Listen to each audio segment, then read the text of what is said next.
Hey everybody, this is Pastor Chris. I'm coming to you live from Lexington Park Baptist Church. This is PC Studios and it is May the 10th, 2023. How in the world are you doing today? I hope you're blessed and highly favored by God.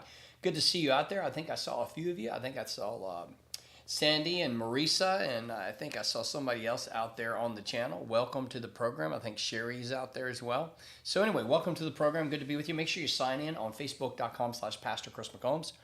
I know some of you watch on Lexington Park Baptist Church and some of you watch afterwards. Thank you for coming and being discipled here, as we are always trying to be disciples that make disciples. So today we're going to continue to look at, I'm kind of doing this legacy talk this week based on a sermon that really tagged me, and I'm just kind of developing this. I'm actually modeling what I want you all to do. I know that I wish all 250 of the congregation that were here Sunday would watch this again during the week, but I know that's not realistic. But I take that sermon, I broke it down, I'm applying it to my life, and through the week I'm letting it marinate in my life. What was spoken, my notes, I'm looking at my notes, I'm sharing them with you. It's kind of, but my notes are total. My notes and what he preached, though what God's doing in my heart is different as I'm sharing it with you, and that's kind of how the Word of God should happen. It should develop in you. It should come into our lives, and then it should produce fruit. It should change our thinking. It should move us to action. It should make us think and ponder these things. And so as I started to look at the patriarch and the matriarch of our faith, which is Abraham and Sarah, you all, we know that Abraham, Isaac, and Jacob are the patriarchs, but the matriarch of the first one is Sarah. And we're leading into Mother's Day coming up.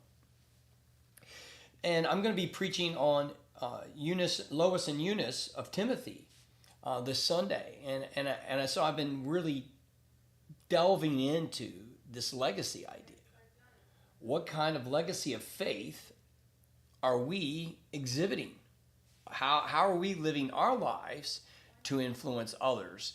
I hope that all of us are doing a great job of it. I don't know the women that are out there, the mothers that are out there, the daughters that are out there. How are we doing and ministering to each other to leave a legacy of faith? Fathers that might be out there are men of God. What are you doing to leave a legacy like Abraham and Sarah did?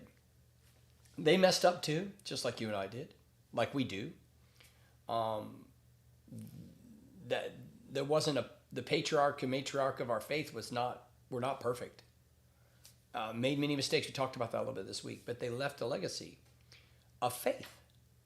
And so I want to encourage us that we should be striving to do the same thing. We should be striving to live a legacy of faith. So I've not read the text. I've talked about it, so I want to read it today. Hebrews 11. We are going to be starting in verse 8, and we're going to go through 13. It says, by faith, when he was called, he obeyed, and he set out for a place that he was going to receive an inheritance. He went out even though he did not know where he was going. So Abraham just went. We know if we go to Genesis, we'll see that account. By faith he stayed as a foreigner in the land of promise, the land that God promised, living in tents, as did Isaac and Jacob. There's our patriarch. There's the forefathers, right?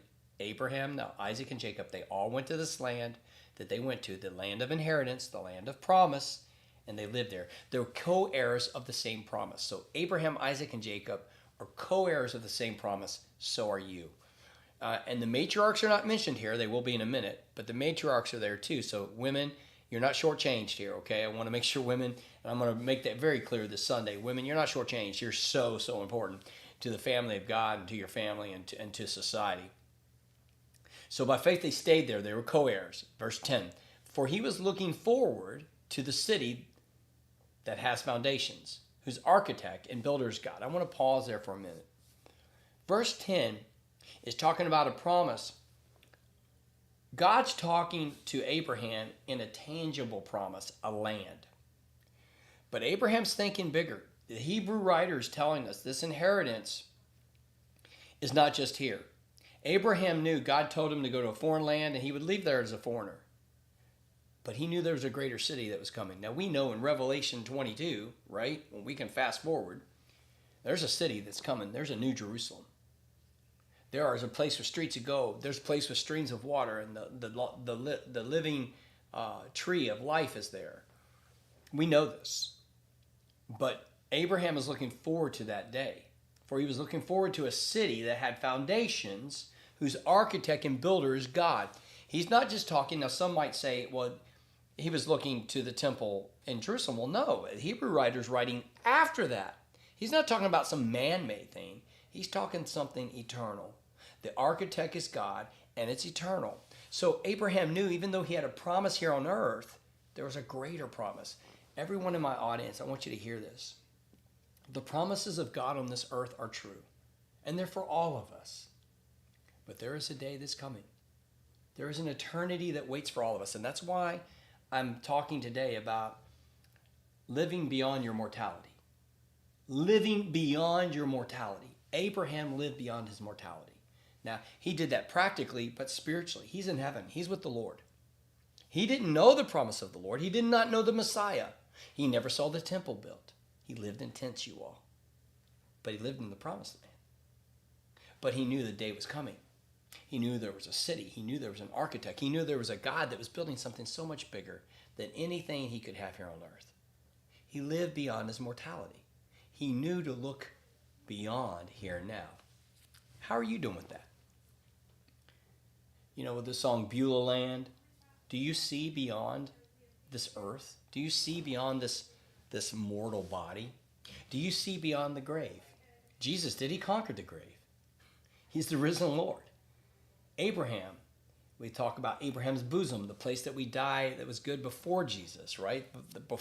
The paradise that existed before heaven, or however we want to say it. We may not even fully comprehend it, even though we can read the scriptures and kind of try to put it together.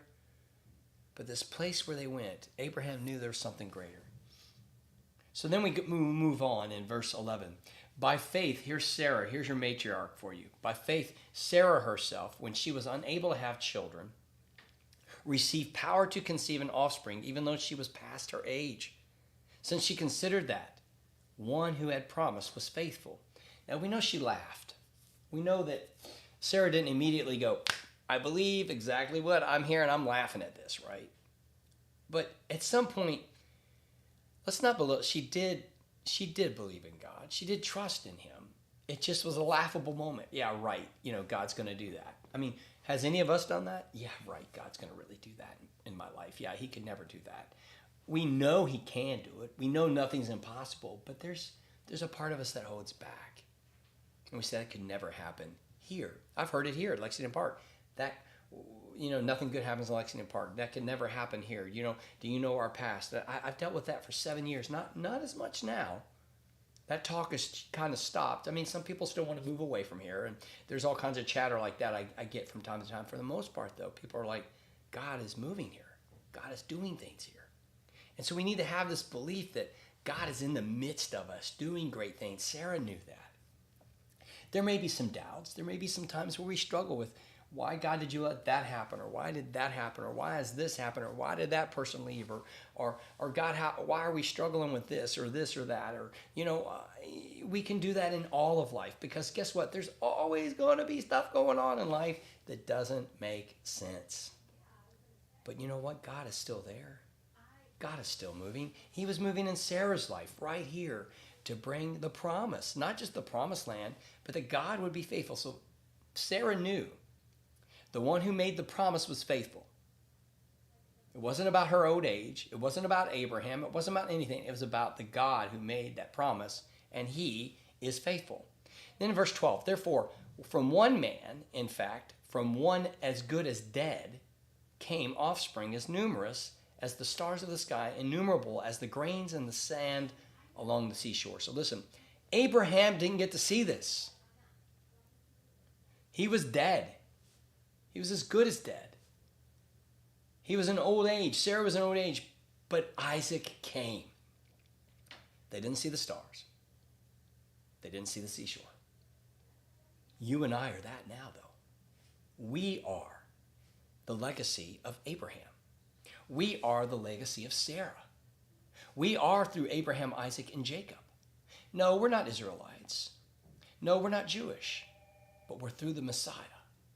And we are circumcised by faith into the faith of God. So we have the same promise that God will bless us, and there will be huge numbers. We have the church now. That's us. We are the promise of God. Isn't that a beautiful thing? I think it is. Even though he was yet dead, even though we were dead in our trespasses, Christ brought us to life, right? It's no longer I who live, but Christ who lives in me. Scripture's filled with metaphoric talk like this type of stuff.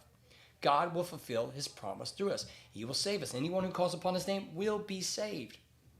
All who believe in Jesus become a child of God. The Holy Spirit that's in us adopts us. So we can cry out, Abba, Father, Daddy, God. Isn't that awesome? I think that's just awesome. That's our legacy.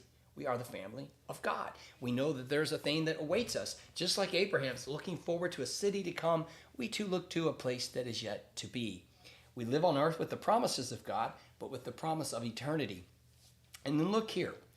All, verse 12, or verse 13, these all died in faith. We could also, they all died in flesh.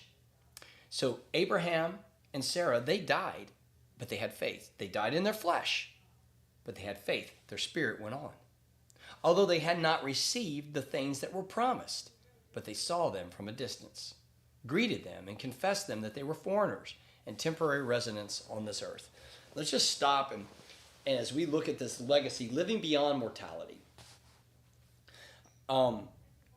When I grew up at Heritage Creek Baptist Church, there was Heritage Creek Baptist Church, and then there was a Christian church of Brownsboro right across the street. And together, they both of the churches looked at a cemetery.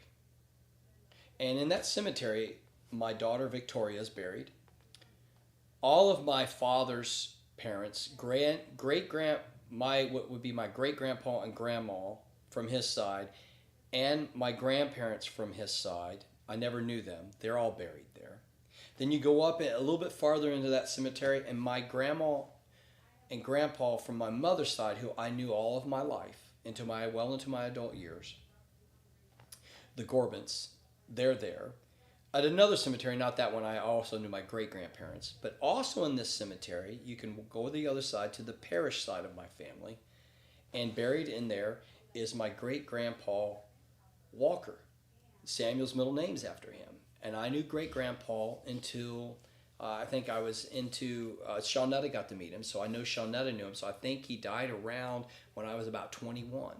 My great-grandpa Gorbent, same time frame. Grandma Gorbent was around at least for Macy, so she lived almost to 2000, I think was the year she died. Macy was a baby. So I knew all of them. They're buried there. They're in the cemetery. And I can go there, and there's other relatives that are a little bit more distant from me, my aunts and uncles and great aunts and uncles, all in this cemetery. There's also a lot of people that I don't know in that cemetery. A lot of people that are buried there that I don't know who they are. It's not a huge cemetery, it's big. But it's right by the church. Listen to what I'm going to tell you here. Churches used to have cemeteries. If you go find older churches that have cemeteries, I mean, I'm grateful today we don't have a cemetery, but I guarantee you build a new church. If a new church is built, they don't want a cemetery. Now, this is really important to understand and distinguish the differences, what I'm going to say here. They don't want that because one is old and it doesn't look new, and that's where dead people are. It's just not. But listen, back in that day, and it should be the same for us today, when we went to church to worship our living God, we were reminded of our mortality. You and I will die. That mortality should stir our souls to say, how will I live beyond my mortality? What legacy? I'm passionate. What will I leave behind? Will I make a difference in my church? Will I make a difference in my family? Will I make a difference in my community? Well, will it matter? Because listen, when I die, people will forget Chris McCombs. They will. I'll be in a cemetery. Bury me in a pine box. I could care less. I'm with the Lord at that moment. But what will my legacy be? I'm like one who is dead. I am waiting for the promise that is to come. I know I am just a temporary resident of this earth. And that someday I will receive the things that have been promised to me through Jesus Christ. Just like Abraham believed not just in Isaac, but something greater than Isaac. Something greater than the stars and the seashores. Yes, that's a great promise on earth, but there is even something greater when we get back there and we look at what he talked about there in what verse 10. I'm looking forward to a city that has foundations, whose architect and the builder is God. Listen, you all, this legacy thing's a big deal. How are we living our lives beyond mortality? We're going to die. How will we influence the days that we have here on this earth? And when we're gone, what will that mean to those that are left behind? Will it be a legacy of an inheritance of a piece of property or a bank account? That's not going to last. But a legacy of faith will. And that is what Abraham and Sarah gave us.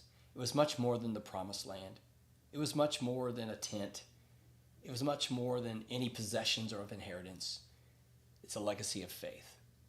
And so I want to encourage you, mothers and Mother's Day, live beyond your mortality. Influence the people around you. Be a part of something that's bigger than you. Be a part of the church. Be a part of your home. Be a part of community in a way that represents what is to come. The promises of God here and now, but the promises yet to be. That we will live beyond our mortality. We're forward thinking. We know we're foreigners, but forward thinking to what God has promised. Maybe we need to recalibrate our vision of our legacy. Maybe we need to step back and really process things differently. Maybe we need to step back and look at the stars and look at the seashore and say, I'm the promise of Abraham and Sarah. I'm the promise of what God made back then. By faith, I'm here. And by faith, I will be there too. When we see a cemetery, I want you to think of that. How am I living beyond mortality? Because someday, that will be you and me. What difference will we make? I pray you'll make a legacy difference of faith. Hey, that's all I've got for you today. I hope that motivates you. That's not supposed to, it's supposed to motivate us to really think these things out and how we live our life. Will we be godly people here on earth, living the promise God's given us here, believing like the promise that still goes before us? That's how Abraham lived. That's how Sarah lived. That's how we should live. Hey, God bless you. Have a good day. I hope to see you here tonight for Wednesday night study at 6 and dinners at 5. Anyway, have a great day. We'll see you here tomorrow. God bless.